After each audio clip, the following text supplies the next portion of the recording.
This is a really awesome medley of a couple of different fast licks chained together from the intro solo of Intense Rock, which was maybe even the most influential part of Intense Rock. So many people watched that solo. I know I've talked to Rusty Cooley about it, how just impressionable we all were at that time, and this playing really made a big dent in a lot of people's playing habits and aesthetic choices later on. So we have a couple different licks chained together here, but the one that we're looking for is the descending sixes lick. Let's find it. And there it is. That's the Paul Gilbert descending overlapping sixes lick we've talked so much about. And now we can see there's the freeze frame, the telltale bump is there, so we know it's upward pick slanting.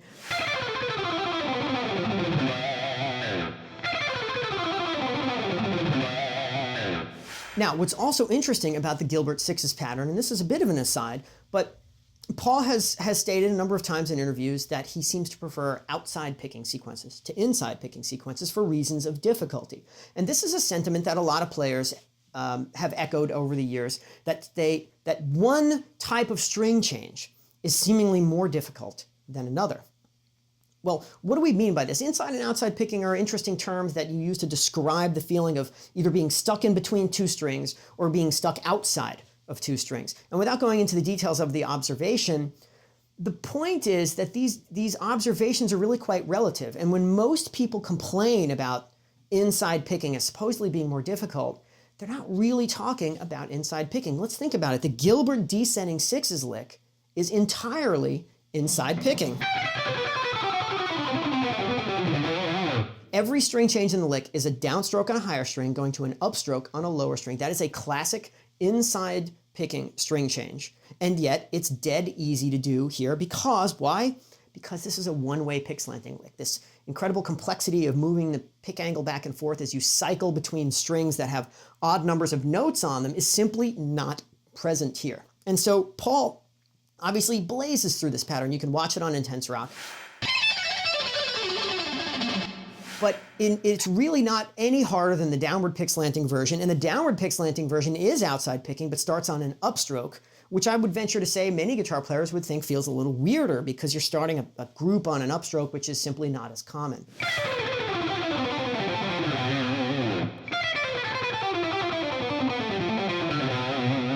So this idea that inside and outside picking relates to difficulty really doesn't hold up under further investigation. And what we're really learning to discover is that a lot of times when guitar players complain about the complexity of a thing, they're very often talking about two-way pick slanting because these movements are not easy to figure out. And if you don't have them, you're going to be fighting the strings and it's going to feel awkward. But the Gilbert descending sixes lick is a fantastic way of proving to yourself that inside picking is utterly and completely doable, very easy, very fast, and of course it's fun to play and it sounds great. It's a great pattern.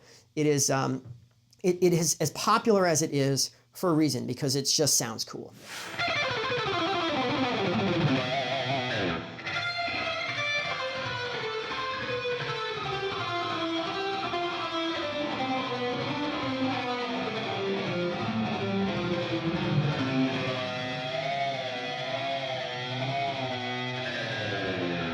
Now, if there's one instance of inside and outside picking that guitar players love to talk about, it is one we've already seen, of course, is the Paul Gilbert lick. It's a great lick.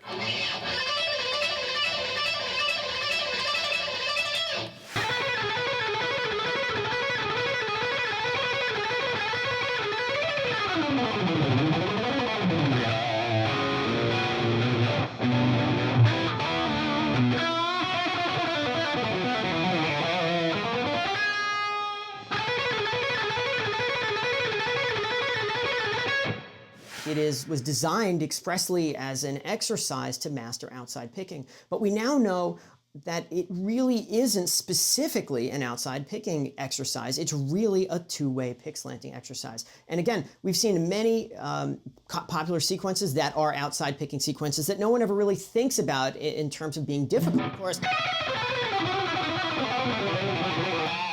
famous Yngwie six-note pattern is an outside picking sequence. It is it really doesn't ever come up in discussions of inside and outside picking. I think because of its one-way nature, it is sort of conveniently overlooked as an example of outside picking, and likewise the Gilbert six-note pattern often overlooked as an example of inside picking, even though It is expressly inside picking. It's entirely inside picking, and yet it exhibits none of the sort of trademark difficulties that we're often told exist with inside picking sequences. Now, the Gilbert lick, of course, if you flip the picking on, it becomes an inside picking sequence as well, and this is a variation of the pattern that most players live in fear of.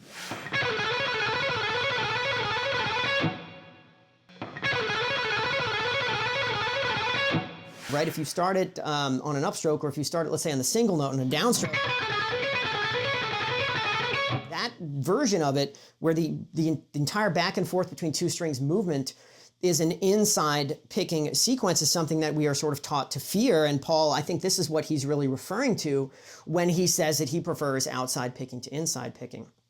Well, of course, we know now that the preference there, again, isn't really, it doesn't really hold up under examination, because, again, the 6-note Gilbert pattern is pretty easy to do, and that's inside picking, and does it all the time. So why then, here's the obvious question that's raised, why then would anyone have a preference? Well, take a look at this. Here's an outside picking sequence. It's the Gilbert lick. We're looking at it now up close. Here's the string change, the outside string change, when we go downstroke on a low string, upstroke on a high string. This is what it looks like in slow motion. Now, if we play this backwards, what do we get? Ta-da, inside picking. Of course, it's the same movement, really. They're mechanically identical. They're really just inverted versions of each other.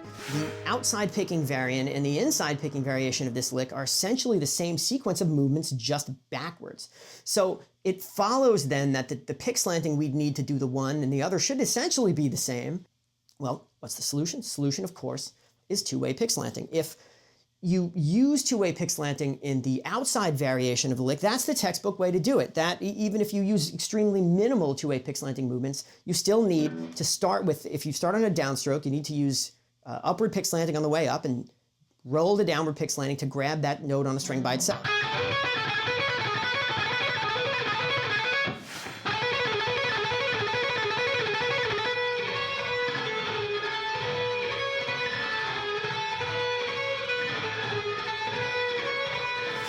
You can use almost a 0-degree pick slant to play the Gilbert lick, or such a minimal degree pick slant that you can do it and no one watching you would see this. And you yourself might not even see it. I put an example of this in the lick patch. Check it out.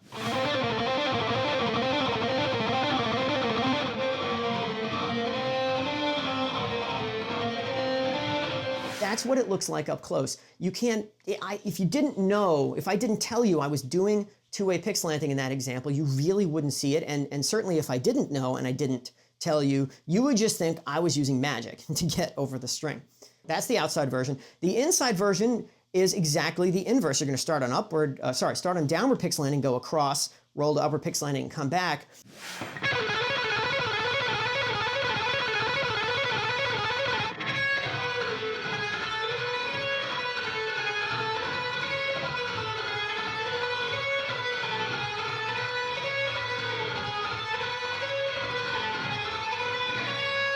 When most people try to play this pattern, they feel the pick fighting the strings. This is that inside picking feeling of being stuck in between the strings. It's because to get out of the prison of the strings in a reciprocal or circular inside picking sequence, you need two-way pick slanting movements. There is very little room for cheating this. There's very little way to escape explicit two-way pick slanting movements.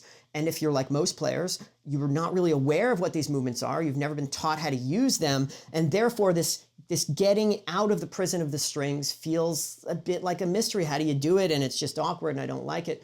Again, if we play the videos back to back, we see that the movements are identical.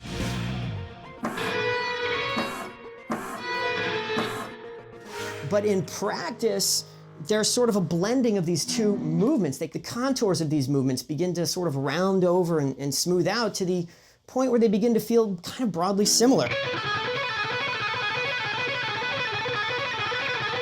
I don't even know when I do that if I can really feel the difference, in a sense, between the two variations of the lick. And what I'm doing here is basically flipping back and forth between the inside and the outside picking versions of the lick. If you start on a downstroke, you just play the standard repetition a few times. Then what you do to flip the picking is you introduce an odd number of notes every so often. In this case, I'm doing 3 notes. So the outside picking variant then becomes this. And there's your extra group of 3 notes, and that flips the picking structure, so then the next repetition needs to be the inside picking version of the sequence, which is the downstroke. The downstroke on the individual note, and then you just cycle them back and forth.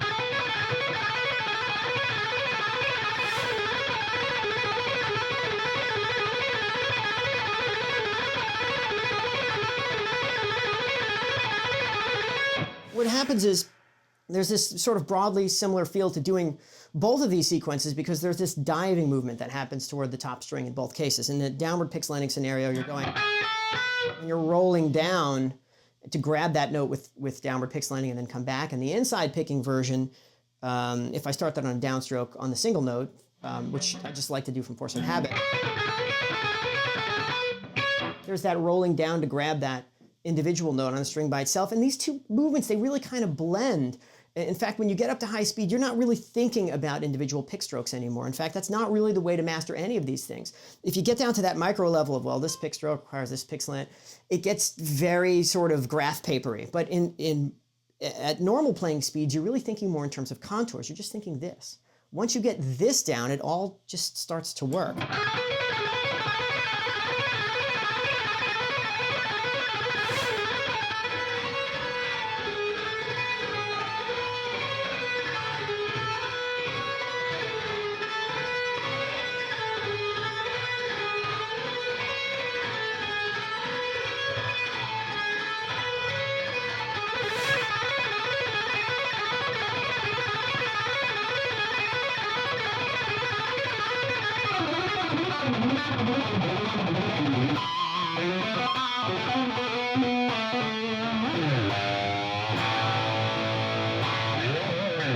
And that's just it. Inside and outside picking are convenient shorthands for describing different types of movements, but what they are not are labels of difficulty, and what they're also not are prescriptions for actually handling those movements, for actually playing those kinds of sequences. Inside and outside picking as terms tell you nothing about the way a particular string change needs to be done. And we've seen inside and outside picking can take many forms. There could be one-way pick slanting, inside and outside picking sequences, two-way pick slanting, inside and outside picking sequences. And this sort of famous Paul Gilbert lick is a sort of hyper-distilled version of a two-way pick slanting inside or outside sequence. Pick slanting in general is what we need to be practicing. Inside and outside picking, there isn't anything to practice. These licks all take different forms. There's no there. There's nothing to work on. Inside and outside picking are very useful mechanical terms, but if you want to do these crazy odd-numbered note patterns, especially if they move back and forth between two strings, you're going to use two-way pick slanting to do that. That is what makes those kind of sequences possible, and those movements are where true right hand independence lives.